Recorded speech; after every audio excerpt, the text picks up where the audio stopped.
Bismillahirrahmanirrahim. Assalamualaikum warahmatullahi wabarakatuh.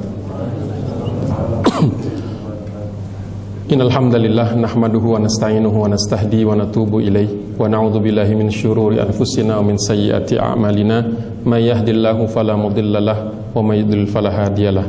Asyhadu an la ilaha illallah wahdahu la syarikalah wa asyhadu anna Muhammadan abduhu wa rasuluhu la nabiyya ba'da. Qala Allah Ta'ala fi kitabihil karim, a'udzu billahi minasy syaithanir rajim. Bismillahirrahmanirrahim. Yas'alunaka 'anil syahril harami qitalin fihi kul qitalun fihi kabir wa saddun 'an sabilillahi wal masjidil haram wa kufrun bihi wal masjidil harami wa ikhraju ahlihi minhu akbaru 'indallah wal fitnatu akbaru minal qatl wa la yazaluna yuqatilunakum hatta yaruddukum an dinikum in istata'u wa may yartadid minkum an dinihi fayamut wa huwa kafirun fa ulaika habitat a'maluhum fid dunya wal akhirah wa ulaika ashabun nari hum fiha khalidun. Shadaqallahul azim. Alhamdulillah, segala puji bagi Allah Subhanahu wa taala yang telah menyampaikan kita kepada salat zuhur berjamaah. InsyaAllah Allah Subhanahu wa ta'ala terus menggerakkan hati kita, menguatkan langkah kita untuk berada di dalam Islam dan senantiasa mensyukuri nikmat-nikmat yang sudah diberikan oleh Allah Subhanahu wa ta'ala.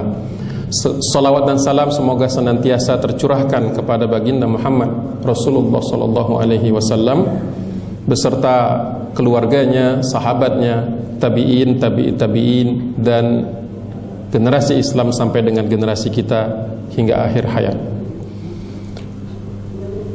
Dalam pertemuan kali ini kita membahas kembali aspek-aspek dari kepemerintahan Umar bin Khattab radhiyallahu an, terutama dua aspek yang cukup penting, yaitu aspek pendidikan, bagaimana perhatian Umar bin Khattab kepada dunia pendidikan, dan departemen dakwah yang di beberapa buku disebutkan sebagai departemen amar ma'ruf nahi mungkar.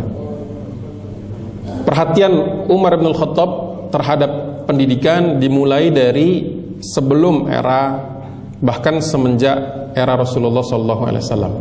Di era Abu Bakar As-Siddiq, Umar juga merupakan seorang pelopor di bukanya madrasah-madrasah, dan itu disetujui oleh Abu Bakar As-Siddiq. Hanya saja era Abu Bakar As-Siddiq ini dipenuhi dengan, atau cukup tersita waktu Abu Bakar untuk mengurusi pemberontakan-pemberontakan yang pada saat itu sedang marak-maraknya.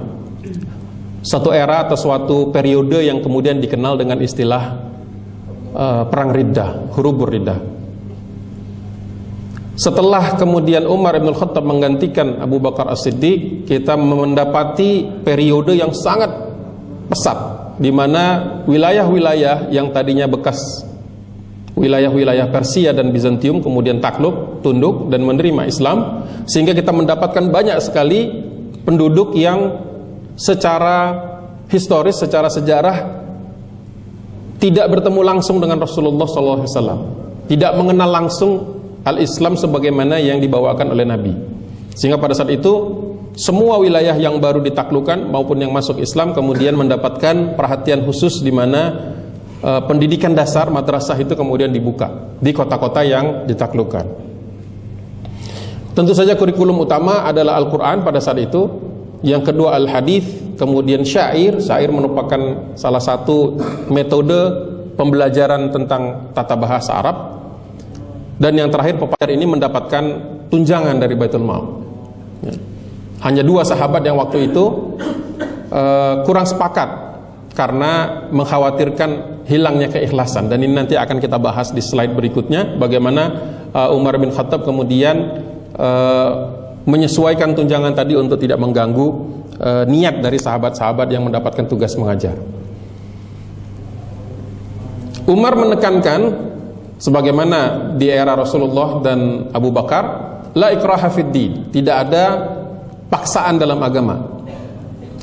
Tidak ada paksaan, di mana wilayah-wilayah yang ditaklukkan itu tidak pernah, sebagaimana mungkin yang disangkakan atau yang dituduhkan, tidak pernah dipaksa untuk masuk Islam. Tidak ada pedang di atas atau pedang di samping leher-leher orang-orang yang kalah.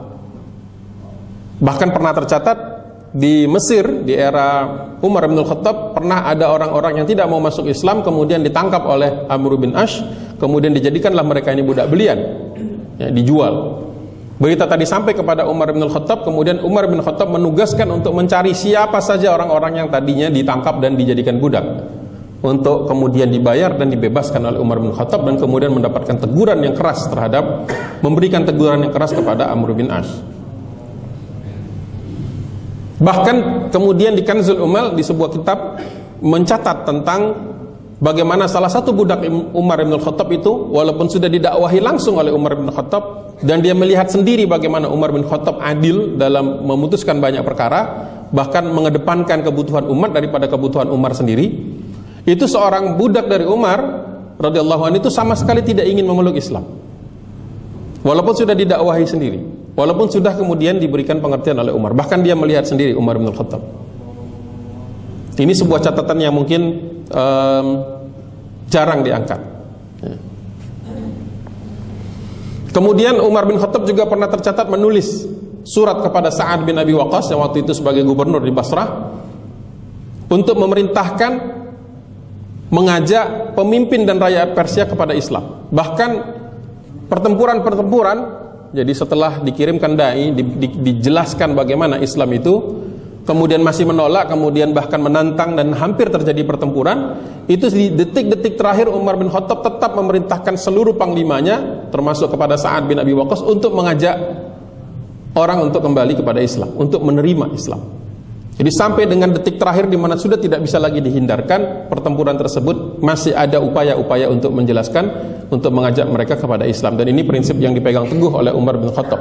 Ya, tidak ada cerita satu daerah dikepung dan kemudian diserang tanpa adanya pendekatan-pendekatan dan utusan-utusan yang dikirim kepada mereka.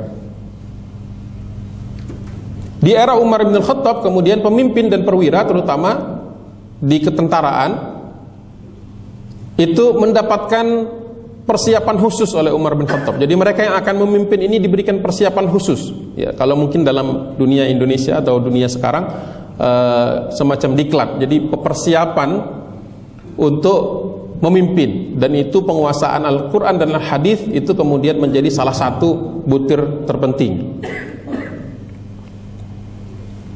Dan pasukan-pasukan yang ditempatkan di Amsar ini pernah kita bahas di awal bulan Februari yang lalu. Bagaimana Umar kemudian membangun kota-kota seperti Fustat, Kufa dan Basrah, itu memastikan setiap orang yang tinggal di tempat-tempat tersebut kemudian menjalani hidup yang Islami. Ini dua hal yang dikedepankan oleh Umar bin Khattab, pemimpin yang Islami kemudian dan bawahan atau pasukan yang juga Islami. Terkadang kita terjebak kepada misalnya pemimpinnya yang Islami tapi kemudian penduduknya tidak bisa mengikuti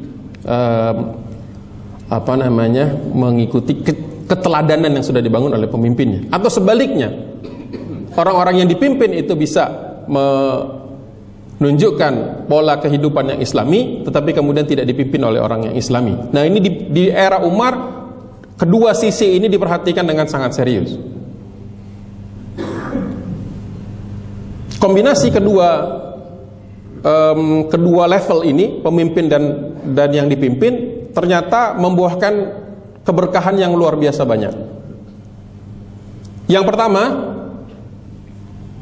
suku-suku Arab yang melihat langsung bagaimana pasukan Islam dan pemimpinnya bisa menaklukkan Persia, bisa menaklukkan Bizantium, dicatat oleh Tabari itu berduyun-duyun memasuki Islam.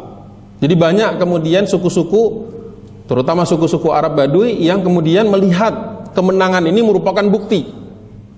Kemenangan ini merupakan bukti kebenaran Islam.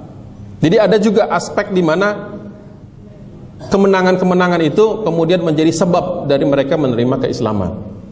Yang kedua, tercatat juga di dalam kitab Tabari, Tarikh Tabari, ketika Persia itu hendak kalah sebelum perang Qadisiyah, mereka mengutus usulan ke negeri Cina.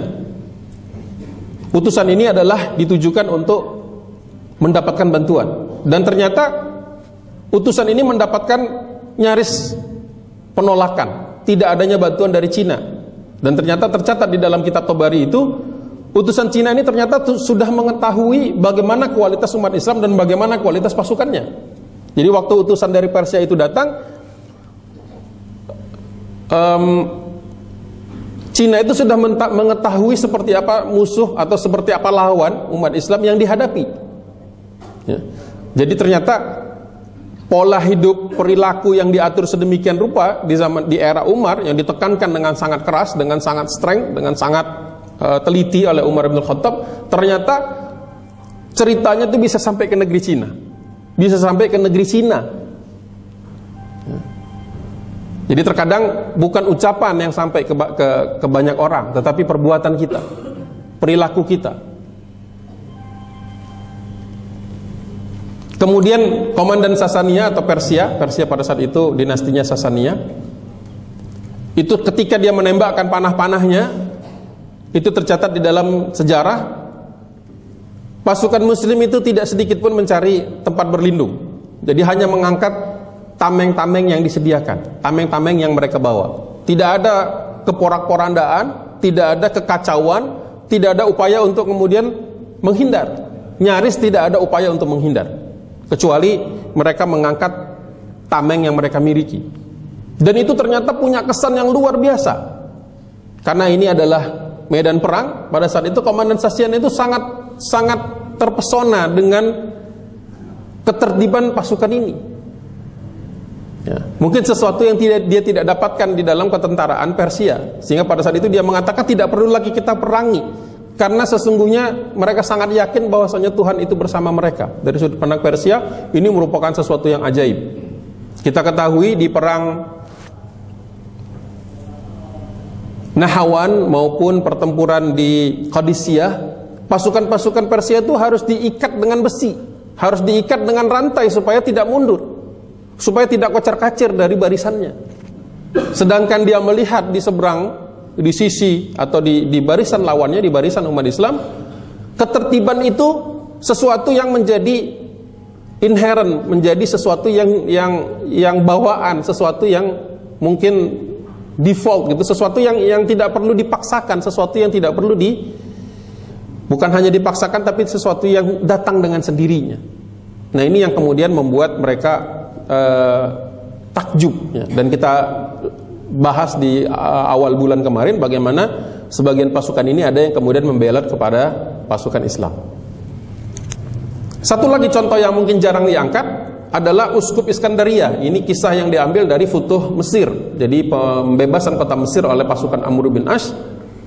Uskup itu sampai melihat kota demi kota. Jadi Iskandaria itu merupakan kota yang bisa dikatakan kota terakhir yang jatuh. Jadi kalau kita melihat Mesir itu bagaimana Amr bin Ash itu datang dari sisi timur, kemudian ke arah selatan, baru kemudian ke utara lagi. Dan kita tahu Iskandaria ini merupakan kota besar, pelabuhan, ya, di ujung salah satu muara sungai Nil, yang kemudian sudah penuh dengan pengungsi. Jadi pengungsi-pengungsi yang kalah itu mundur ke Iskandaria. Jadi Iskandaria itu menjadi tempat yang begitu padat pada saat itu. Dan Uskup Iskandaria ini kemudian bertanya kepada pengungsi-pengungsi tentang bagaimana kelakuan pasukan Islam atau bagaimana tindak tanduk pasukan Islam pada saat mereka menaklukkan kota. Tidak ada satupun kabar dari pengungsi ini kepada Uskup, kecuali pasukan-pasukan itu membiarkan mereka lolos, membiarkan mereka keluar dari kota tersebut yang sudah kalah.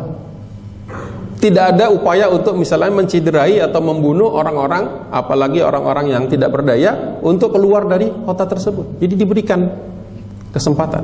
Sehingga pada saat itu Uskup tidak menemukan ini sebuah sesuatu keanehan. Karena selama sejarah peperangan antara Bizantium dengan Persia, manakala ada satu kota yang kalah, maka kota tersebut terjadi pembantaian yang cukup besar.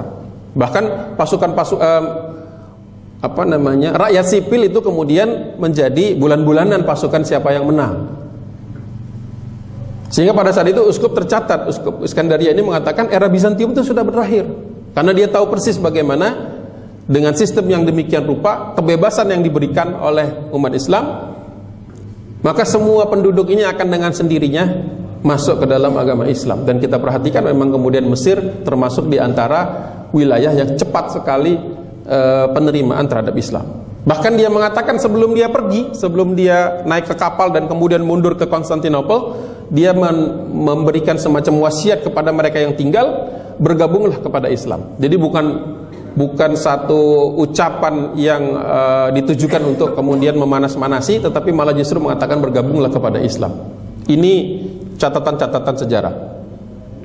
Contoh kedua, suku-suku Arab yang ada di Irak maupun di Syam yang awalnya mereka beragama Nasrani atau beragama Majusi, ya tergantung mereka di perbatasan Persia maupun Bizantium ataupun Bizantium, ini lebih bisa menerima konsep kenabian yang dibawa oleh sama suku Arab. Ini tercatat di Mu'jam Al-Buldan.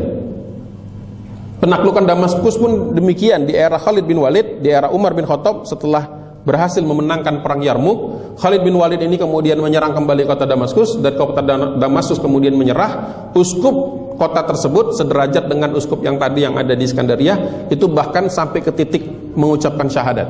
Jadi tidak hanya mengatakan hal yang positif kemudian pergi, tapi kemudian orang ini mengucapkan syahadat.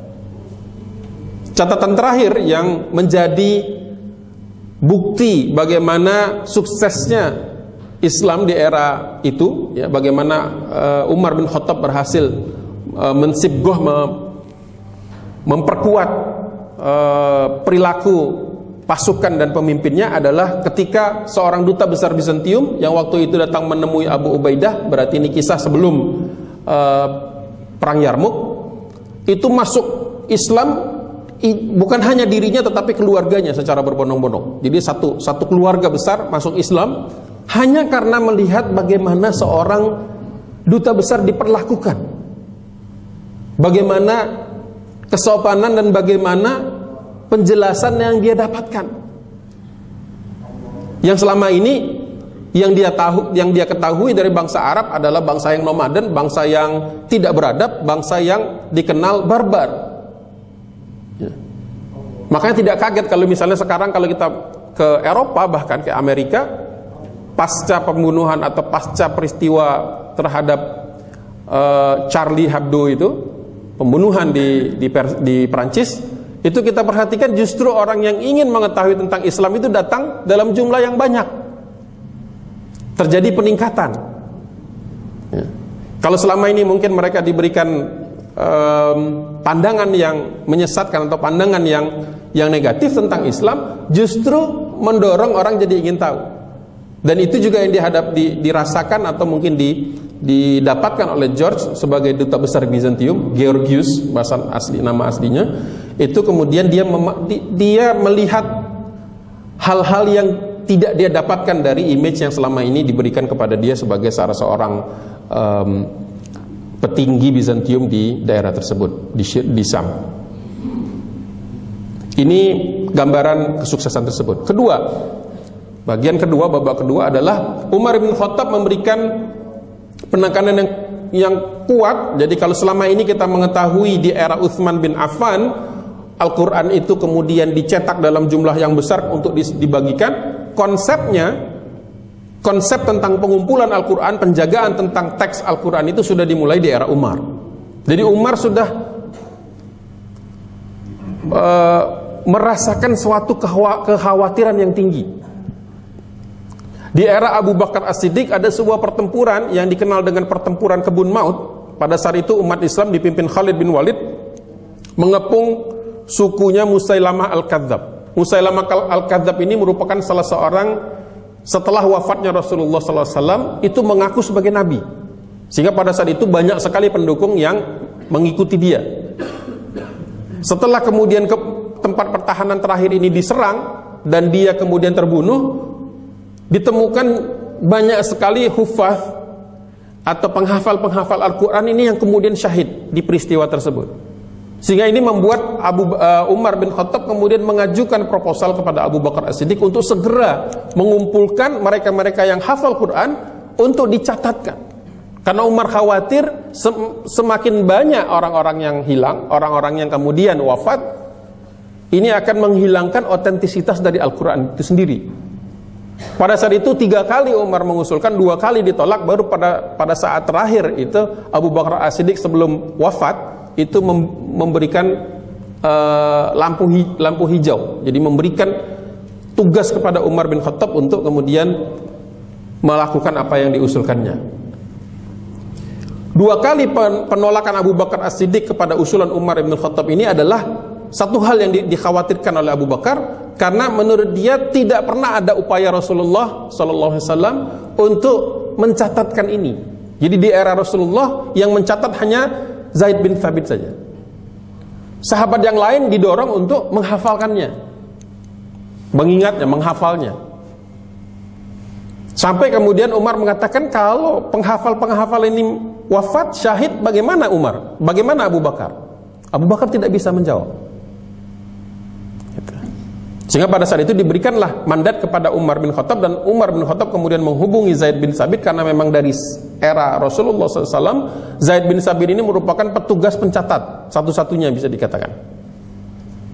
Sehingga pada saat itu Zaid bin Thabit mengumumkan ke seluruh orang yang pernah menghafal Al-Quran untuk datang dan membawa 2 saksi untuk kemudian menuliskannya semua. Setelah terkumpul, kemudian dilakukan kodifikasi, dilakukan pengecekan ulang. Pengecekan ini dilakukan oleh Sa'ad bin Al-Ash, ya, saudara kandung dari Amr bin Ash, untuk kemudian disalin oleh Zaid bin Thabit. Nah, salinan inilah yang kemudian awalnya disimpan di rumah Abu Bakar As-Siddiq. Setelah Abu Bakar As-Siddiq wafat, disimpan di rumah Umar bin Khattab. Pernah ada terjadi perbedaan antara bacaan, sehingga pada saat itu Umar bin Khattab memberikan panduan, kalau ada terjadi perselisihan bacaan maka dikembalikan ke Bani Mudhar. Nah, ini yang sesuatu yang saya belum dalami. Kenapa kemudian pemilihan itu dikembalikan kepada dialeknya atau ucapannya Bani Mudhar? Ini satu hal yang tidak dielaborasi di dalam kitab Kanzul Umal. Pada masa Umar bin Khattab kemudian ditambahkan tanda baca, karena pada saat itu di era Umar bin Khattab dia menyaksikan banyak sekali orang-orang non-Arab yang masuk Islam, dan pada saat harus membaca atau menghafal itu mereka mengalami kesulitan. Sehingga kita temukan dari era Umar bin Khattab kemudian mulai dikenal tanda-tanda baca, termasuk kemudian tanda-tanda huruf yang membedakan antara nun dengan ba, titik di atas titik di bawah, antara ta dengan ya, titik 2 di atas titik 2 di bawah, dan kemudian ada fathah, ada dhammah, ada kasrah. Itu ide dasarnya sudah dimulai di era Umar bin Khattab, karena Umar melihat ini kalau tidak segera diberi tanda dan bangsa Arab ini kemudian mencar kemana-mana, ini dikhawatirkan terjadinya perbedaan, ya. Ini kekhawatiran yang sangat di era Umar bin Khattab. Nanti memperbanyaknya, menyebarkannya baru di era Utsman bin Affan. Kemudian kita lebih mengenal mushaf yang kita baca, yang kita bawa, yang kita pegang, itu disebut dengan mushaf Utsmani. Nah, sekolah dasar ini spesifik sekolah dasar Al-Quran. Umar kemudian memerintahkan, sebagaimana di awal tadi saya sudah berikan semacam pointersnya, pendirian sekolah dasar atau madrasah Al-Quran di tempat-tempat yang memang sudah menerima Islam sebagai ad-din. Kita tahu kemudian guru-guru itu diberikan tunjangan, dan kita temukan juga catatan bahwasanya seorang guru sekolah dasar di Madinah pada era Umar menerima 15 dirham per bulan. 15 dirham per bulan. Ya, tinggal dikalikan dengan kurs dirham sekarang, itu kita dapatkan kira-kira tunjangan yang diberikan di era Umar sekarang. Kemudian satu hal yang saya temukan baru juga adalah Al-Quran itu diwajibkan untuk dihafalkan oleh suku-suku Arab Badui. Ya. Yang saya ingat kalau berbicara tentang suku Arab Badui ini adalah kisah di mana Rasulullah dan sahabat waktu itu pernah di Madinah. Kemudian datang seorang suku Badui, salat 2 rakaat. Setelah salat kemudian dia buang air kecil di dalam Masjid Nabawi. Para sahabat pada saat itu sudah sangat emosi, marah, terutama Umar. Umar ingin segera menghukum orang ini. Bagaimana mungkin dia membuang najis kemudian di dalam tempat suci? Pada saat itu tangan Umar dipegang oleh Rasulullah SAW, mengatakan biarkan dia selesai dulu, baru nanti kita beritahu. Jadi setelah selesai, baru kemudian orang itu dihampiri, dipanggil, dan kemudian diingatkan, diberitahu bahwasanya ini tempat suci dan kesucian ini merupakan syarat diterimanya ibadah yang namanya salat. Baru kemudian orang ini ternyata belum tahu sama sekali.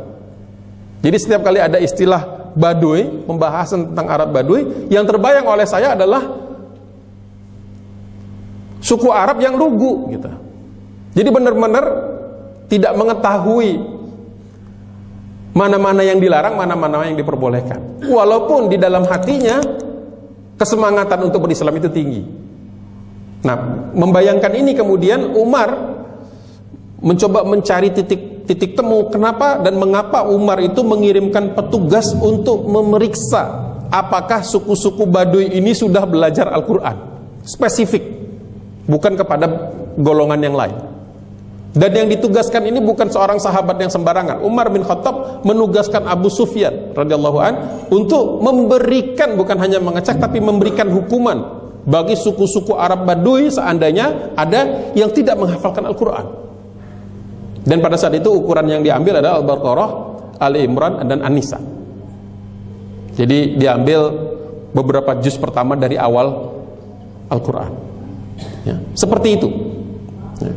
Kita tidak menemukan fenomena ini di dunia saat ini, di mana pemerintah menghukum suku-suku orang-orang yang tidak menghafalkan Al-Quran. Tidak kita temukan. Nah, menghafal Quran ini merupakan sesuatu yang bebas pilihan, bukan sesuatu yang disyaratkan. Walaupun yang saya dengar ada sebuah fakultas ada sebuah universitas di Jogja, ya, Universitas Islam Yogyakarta, yang memberikan jadi insentif, bukan punishment tapi reward kepada calon-calon mahasiswa yang menghafal Quran. Jadi ada potongan bahkan sampai dibebaskan SPP-nya, uang masuknya. Dan ini merupakan mungkin salah satu ijtihad untuk meningkatkan kembali keinginan dan kesemangatan menghafal Al-Quran. Misi pendidikannya apa? Umar kemudian mengundang kelima hufaz yang memang sudah terkenal, jadi orang yang memang mendapatkan tugas khusus dari Muhammad Rasulullah SAW. Pertama Mu'az bin Jabal, Ubaidah bin Samit, Ubay bin Ka'ab, Abu Ayyub Al-Ansari, dan Abu Darda. 5 orang ini yang terkenal sebagai hafiz radhiyallahu anhum. Mereka ini 5-limanya mendapat tugas khusus dari Umar untuk mengajarkan Al-Quran di Syam pada saat itu. Karena pertimbangan Abu Ayyub Al-Ansari ini sudah berusia lanjut, kemudian Ubay bin Ka'ab ini dalam kondisi sakit, maka keduanya tidak diberangkatkan. Sedangkan Mu'az, Ubadah, dan Abu Darda diberangkatkan ke kota Hims. Kota Hims ini kota yang cukup besar di utara Damaskus. Berdasarkan perintah Umar bin Khattab, kalau di kota Hims sudah berdiri madrasah Al-Quran, di mana orang bisa belajar Al-Quran di situ dan menghafalnya, maka bergeraklah kalian ke Damaskus. Sehingga pada saat itu Ubadah bin Samit menjadi sahabat yang berjaga-jaga di Hims. Jadi semacam profesornya di Hims. Abu Darda kemudian ke Damaskus, sedangkan tercatat ya, di era Utsman bin Affan, dia hidup cukup panjang, Abu Darda ini kemudian memiliki 1.600 siswa di masjid utama Masjid Jami Damaskus. Sedangkan Mu'az bin Jabal ini yang menjadi profesor Al-Quran di Palestina, di Al-Quds. Dan sistem yang diterapkan oleh mereka berdua dan bertiga ya sebenarnya dengan Ubadah bin Samit ini adalah setiap 10 orang itu kemudian di murajaah, di monitor hafalannya oleh 1 orang. Nah, orang-orang yang memonitor inilah yang kemudian belajar langsung kepada ketiga orang yang diutus oleh Umar bin Khattab. Jadi halakoh-halakoh sebagaimana yang sering kita temukan di masjid-masjid di Masjid Nabawi maupun pernah juga saya temukan dan saya lihat di masjid di Baitullah, itu merupakan refleksi metode yang secara turun-temurun sudah kita temukan sejak era Rasulullah hingga diperkuat lagi di era Umar bin Khattab. Apa insentif yang diberikan oleh Umar bin Khattab untuk mendorong orang mempelajari Al-Quran? 1, setiap gubernur diperintahkan untuk memberikan tunjangan, jadi mengalokasikan dari Baitul Mal ya. Dan Umar bin Khattab kemudian menghilangkan ini untuk beberapa provinsi yang memang kemudian animonya sudah sangat tinggi, keinginan untuk menghafalnya sudah sangat banyak. Semua komandan tempur diperintahkan untuk mewajibkan pasukannya secara rotasi untuk punya waktu mempelajari Al-Quran. Ketika Umar pernah meminta seluruh komandan seluruh wilayah untuk mengirimkan kepada dia penghafal-penghafal Al-Quran dari pasukannya, tercatat Sa'ad bin Abi Waqqas itu memiliki 300 penghafal. Jadi kalau kita kembali mundur sedikit di era Abu Bakar tadi sampai ke era Umar bin Khattab, terjadi peningkatan penghafal Quran.